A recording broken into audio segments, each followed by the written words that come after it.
Well, the remarkable thing about the share market these days is its extreme optimism and its ability to just ignore bad news.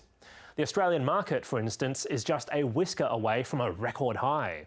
It's as if Donald Trump never started his trade wars against the rest of the world, judging by how desensitised we've become to news stories about tariffs, which admittedly pale in comparison to fears about the Israel-Iran war spreading beyond the Middle East.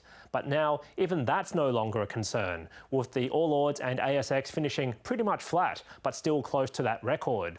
Overseas, Nvidia's record high share price helped the S&P 500 remain steady, while markets were down in most other places. Meanwhile, oil prices are at $68 a barrel, so they're back to where they were as if Israel and Iran never got into war with each other. And finally, the Aussie dollar is firmly back above 65 US cents after the US greenback fell to a fresh 3-year low, after President Trump said he might announce the next chair of the US Federal Reserve within the next 4 months. Presumably, it'll be someone who's more compliant and willing to cut interest rates when he tells them to. Speaking of which, the odds of Australia's Reserve Bank cutting rates in July are apparently almost certain after yesterday's weaker-than-expected inflation figures.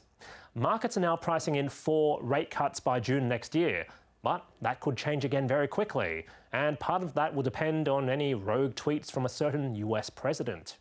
And that's finance.